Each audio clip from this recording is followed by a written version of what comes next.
and welcome to Atop the Fourth Wall's 100th episode! What's that? You don't care about that and want to know what's up with the wall? Well, I got to thinking the other day. Evil beings seem to keep finding out where I am, and frankly I'm tired of fighting villains or having my comics come alive and try to kill me. It's become something of a problem at my old place, kind of like if I had roaches, except the roaches wanted to take over the universe or were attached to strings. Come to think of it, in 100 episodes, we've been through a lot together, haven't we? Why doesn't it work? I'm a man!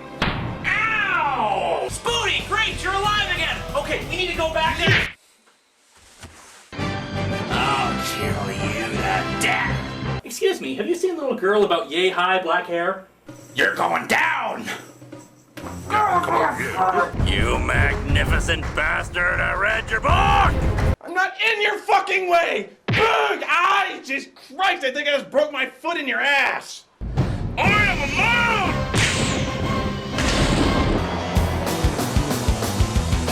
Weapon time! Adamantium blade! Adamantium blade! It's magic. I don't have to explain it. Yeah, I can't think of anything specifically either. Still good times. Oh, and if anybody else tries to go into my old place, I left them a little surprise. Now that Linkara's left his old place, I'm taking over! Self-destruct sequence activated. Self-destruct. Crap, not again! 8, 7. So yeah, I'm still adjusting to the new location and, well, I'm also still moving in. Okay, I got another box of toys, but seriously, why do you have so many Power Ranger toys? I can quit whenever I want! Get back to work! Fine. Addict. So I guess you're all wondering what the 100th episode is gonna be. Well, the people demanded it, and so I've agreed to do a Sonic comic. Will I do more sometime in the next 100 episodes? Well, hopefully not, but then again I hear there's a Sonic and Image Comics crossover, so you know I'll be trying to hang myself from the new ceiling soon enough. Until then, I scoured the donations people had sent me for something appropriately awful and idiotic for this occasion. So let's dig into my 100th review with Sonic Live number 1.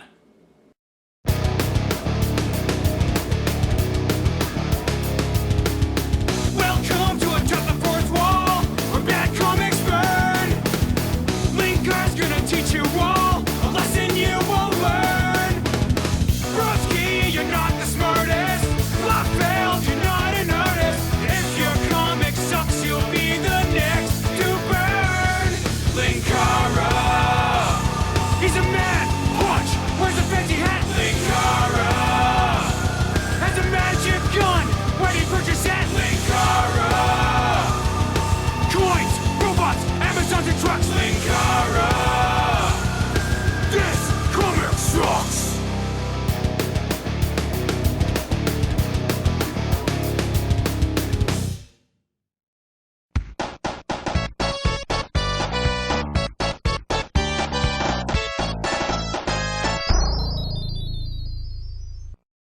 Oh geez, this is frightening right off the bat. We've got a mixture of real-life photo and a giant cartoon Sonic.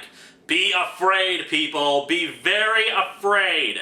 Sonic's got gigantic hands and he's grabbing that kid like he's gonna do unspeakable things to him. It's like the kid is reaching for a DVD and Sonic's just like, nah, you're gonna play one of my games or you will experience a nightmare that you shall never awaken from. The little girl there has put her hands up to her mouth in sheer terror at this monstrosity emerging from their TV, and she's too horrified to scream. And maybe it's just me, but has anyone ever noticed that Sonic doesn't actually have 2 eyes, but one hideous mouse-shapen eye with 2 pupils? Seriously, look at it! There's nothing dividing his eyes! It's like 2 egg whites that have fused together. It's so real that you'll think you're part of the adventure. It's so real that you'll be wetting yourself in fear. The Last Game Cartridge Hero. Oh, I get it. It's like The Last Starfighter. Sonic the Hedgehog is supposed to train us how to collect rings and free animals transformed into robots. Let's start with the backstory, since, as I admitted, I haven't watched Sonic Sat AM, plus I'm a lazy bastard who didn't feel like looking on wikis to get this information. On the planet Mobius, Bored already. a war is being waged between the ultimate forces of good and evil. Oh yeah, when I think of the ultimate personifications of good and evil, I think of a blue hedgehog and a really fat guy. Motivated by an intense desire to reshape the land and its people to his distinctive vision, Dr. Robotnik will stop at nothing to attain his dreams of global domination. While in many ways the tale is unique, in others it's as old as time. What, good fighting evil? Yeah, I think there may have been a story or two about that already. For as Sonic has learned during his many adventures, there exist other realities in different dimensions and zones. Some are disturbingly similar, with events and combatants rearranged only because some action or decision varied from the reality Sonic knows. What if you could travel to parallel worlds? The same year, the same Earth, only different dimensions. Others are wildly different, with little similarities or connections. And one world with nothing but shrimp. I tired of that one quickly. Until now, Sonic has only experienced other dimensions very similar to the one he currently exists on. Fate, however, has a way of stepping in and asserting itself, as Sonic's world is about to collide with worlds beyond! Technically, aren't all parallel worlds, be they similar or not, worlds beyond? We open to Dr. Robotnik riding on, an altar? I don't know. He challenges Sonic to fight him mano a mano, and Sonic proceeds to speed into the castle or temple or whatever the hell that is. Have I mentioned I haven't watched this series? Robotnik pulls out Princess Sally, who has some sort of mind control helmet on.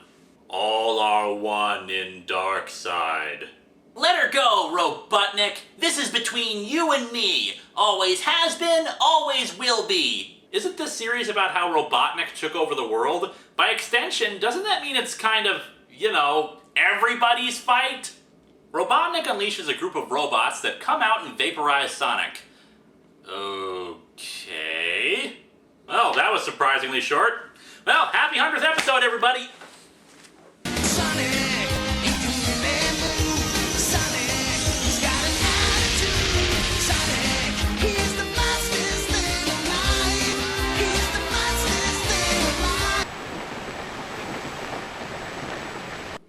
Was that static? I thought, oh crap, there's more comic. And now we're in live action photos.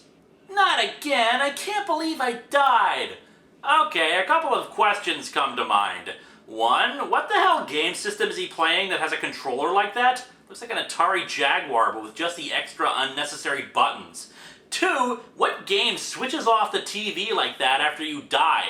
Three, why the hell are we suddenly in live action? Meet Steve and Jesse, apparently the writer's real-life son and niece. Their mother calls them away from their video game to get ready for school. On the TV is, well... I see a great hand reaching out of the stars. Meanwhile, our spiky hero is apparently not dead, but stuck in the Matrix or something and is floating around vague green surroundings. What exactly is he pushing on in this panel? The air? This is getting me nowhere real fast.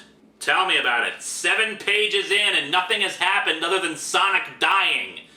Which didn't really happen since he's in the Matrix. So yeah, nothing has happened. Back at Robotnik's palace, he's gloating over the smoldering floor where Sonic was and brings Sally back to her cell. In the cell next to hers are Tails and a walrus named... Rotor Walrus, according to Wikipedia. A little on the nose, isn't it? And wait, why is Sally the only one with the mind control helmet on? Tails can fly, and the walrus guy is apparently a mechanic. Why aren't the other Resistance fighters equally subdued? For that matter, why bother with the helmet or jail cells when you could just kill them? You might have been able to argue, well, it's for kids, except they just vaporized Sonic! You can't just kill a character and then get away with not killing the others. There's no real reason why they're still alive other than he wants to kill them later on in a James Bond-esque fashion. Back in the Matrix, Sonic hears the voices of the children as they come home from school, and now suddenly he's playing a Sega Genesis controller, though the D-pad looks a little messed up. I think I have the last trap figured out. In just a second, I'll punch in the codes. I figured out how to beat this level. Cheating! What on Mobius is that? What level of hell did that hideous abomination spring from? They apparently are now able to see Sonic, making them briefly wonder if they have the VCR turned on, but Sonic tells them otherwise. I need help getting out of here, and since I can't go all the way to you, why not? Let's see if you guys can join me! How? This has basically become Captain N the comic book, except with Sonic and two random kids. Jesse, it's Sonic! It's really Sonic! So, Sonic isn't at all curious about how these kids know about him? That he could be a video game or TV character in their universe? He doesn't ask any existential questions about the nature of reality or anything like that? No, we're too busy with him trying to explain things. Where are we? The closest I can figure is some sort of in-between zone. In-between zone? Yeah, we're somewhere between where I come from and where you do. Of course! Don't you know anything about science? Oh, it gets better. The surrounding energy surged to the point where I was about to make contact with you. Using multimodal reflection sorting. Seriously, what the hell is this? Did Robotnik design his robots' death rays to send him to the in-between zone? Why is the in-between zone bordering our universe? What energy allows you to pull someone through the TV? Why is the entrance to our universe through the TV? Is this like Poltergeist? How come Sonic never noticed the other universe until the kids spoke? Did he not notice the huge screen that looked out into a living room? What exactly can these kids do to help him? They're friggin' 8-year-olds. Now the energy surges are coalescing at another point, and since you've arrived, the surges have grown stronger. How the hell can he tell? It's green on top of another shade of green. How does he know that's energy? How can he notice it getting stronger when the kids are sucked into it? Let's make like heroes and see where this takes us. With any luck, the next stop is Mobius. Just a few pages ago, you said you could barely move. How the hell are you able to pull kids into this universe and travel along these energy currents that you claim are there? Anyway, Robotnik plans to dispose of his remaining captives by launching them into space with a rocket that will subsequently also release a series of killer satellites in orbit around the planet. Yes, I shall unleash Howard Stern, the Lifetime Network, and Sirius XM Radio to an unsuspecting public. I shall truly rule the world! Conveniently, Sonic and the self-insertion fanfic characters appear right behind some of Dr. Robotnik's SWAT bots, allowing Sonic to bicycle kick them into submission. Miss me, Robobutt? Now I intend to get really mean! Yes, preempt your threat of meanness by saying you intend to do it. That's well-written dialogue. Stop in your tracks, you insipid hedgehog, or my SWAT bots will prepare today's Blue Plate special by fricasseeing your friends. Good job bringing the kids along, Sonic. They certainly have added a lot to the story. Not if I pull them out of the way before the bots' beams start blasting. Think you could? By your definition, I'm the villain. That means I'm capable of any sick, twisted evil deed. The sicker, the better. I'll make them play Sonic 2006. I'm that twisted! By the way, did we miss a couple of lines of dialogue here? How is that a response to him saying, I'm fast enough to rescue them? I have super speed, you weird mustachioed bastard! Oh, is that so? Well, it just so happens that I am evil and sick and twisted! Oh, sorry, while you were talking about how evil you were, I rescued everybody, got something to drink, and gave you a wedgie. So you have! And with that, Sonic surrenders! What? Did I miss something? Sonic, you just said you could free everybody before they shot the kids. Why aren't you doing that? Furthermore, isn't Robotnik even the slightest bit surprised that Sonic is alive? The last time he saw him, Sonic was a lot more, vapor than hedgehog. If you harm one hair on their heads, you'll what? You're in no position to demand anything. I, on the other hand, am in a position to grant nothing. However, to put you at ease, it's really the hair on your head that I wish to harm. Ha ha ha ha ha! That diabolical son of a bitch, pulling a strand of hair like that. Truly he is the personification of all that is evil. And then Sonic headbutts Robotnik, pulling the two robots along for the ride. Sonic is super strong now? When did that happen? He then deals with the robots, despite them apparently having the tensile strength of Kleenex. Here, I have some good vibrations to really make my day. You're not vibrating them, you're punching them. If you're gonna quip, the quips need to actually make sense, like, these guys can't take a hit, can they? Or, time to punch out.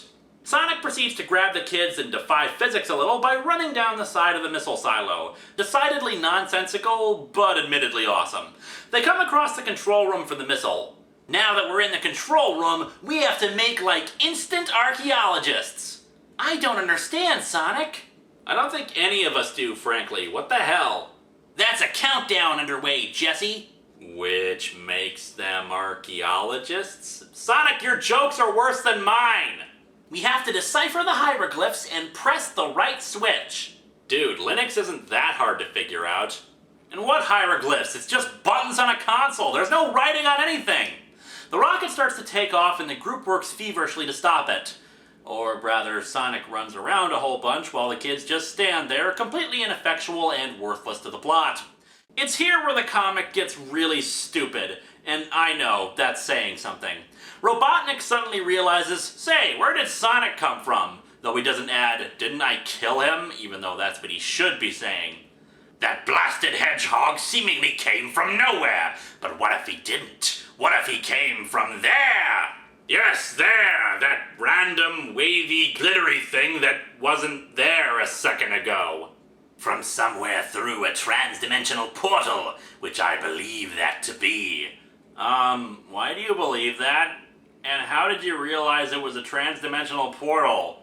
Hello? Did anybody look at the script before they started drawing everything? Sonic manages to stop the rocket, thanks to the writer having written himself into a corner, and the three head out looking for Robotnik. The portal suddenly starts sucking them in for no particular reason, and they emerge in yet another universe, where Robotnik now has a new army of robots under his command, and the kids have a new art style to them. Also for no particular reason, since I can't see any evidence in the credits that there's a different artist for this section.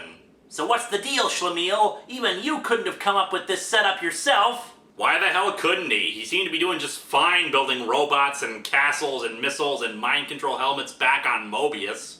Robotnik leads them to a large chamber where several other versions of Robotnik are working on a giant statue of, well, Robotnik. The kids realize that somehow Robotnik has recruited versions of himself from other universes. The three are then led to a cell where two other humans are waiting for them, explaining to Sonic that it's really all their fault. That on this world, Sonic was just a game cartridge, and oh dear God, this is stupid. I mean, for crying out loud, you couldn't even get the likenesses of the actual creators of Sonic, but two random guys named Jerry and Maury? Even ignoring that, we're to understand that this world, which is evidently not our world, which also created Sonic as a game character, somehow allowed Robotnik to gain access to other dimensions? How? Somehow, those strange creatures built a multi-dimensional portal to our world in the act of creating so-called entertainment. What, just because they invented a video game and allowed them access to our universe? What? How does that work? Are video games the only conduit for other dimensional travel? Does reading Pride and Prejudice put you in some Jane Austen reality? Does pornography in this universe allow you to actually travel into it? Can a child use crayons to invent an entire crayon universe? I just can't believe how lazy this is. It'd be like if I suddenly had access to the technology of Power Rangers and Star Trek without any kind of explanation for how I did. Okay, moving on. During Robotnik's megalomaniacal speech, the other Robotniks suddenly turn on him, wondering why he should be the one in charge when they equally have ludicrous mustaches and a portly figure. The group is rescued by another Robotnik, who is actually a woman in a Robotnik costume who is wearing it as a promotion for the game. That was random. Okay, we get a little bit more explanation. It turns out that there's a prototype device that allowed this universe to peek into other universes, and that's where they got the inspiration for Sonic. However, a lightning strike to the machine caused it to change the link to a physical one that beings could step through. Isn't it weird how in fiction these kinds of accidents don't just fry the machines, but cause them to radically change their entire function while remaining completely undamaged? Sonic, look! The robot Robotniks are about to zap the real Robotnik! Wait, I thought they were just from other universes. They're all robots? Comic, do you want to make up your mind about what's going on? Sonic decides for some reason that he needs to rescue his mortal enemy, but the robots all turn their attentions to them. One of the adults says that if they shut down the prototype, it'll shut down all the robots. You mean the dimensional portal thing? How will shutting that down shut off the robots? Punch in the access code on that control pad. It's an access code to one of the Sonic games. Yep, the stupid is just piling on now, people. Sonic brings Steve over to the control pad, a Sega Genesis controller of course, and tells Sonic to input the code. Up, down, left, right, hold A, and press start. That's the level select code, you idiot! How the hell is that supposed to help? And much to the shock and amazement of myself, and I'm sure all of you, that in fact does it! All of the robots switch off! Does anybody know what's going on? I sure as hell don't! You did it, Sonic! Nobody does it better! Oh, I get it. Jesse's actually a young Carly Simon. The two older guys say they can get Sonic home, but it's a one-way ticket.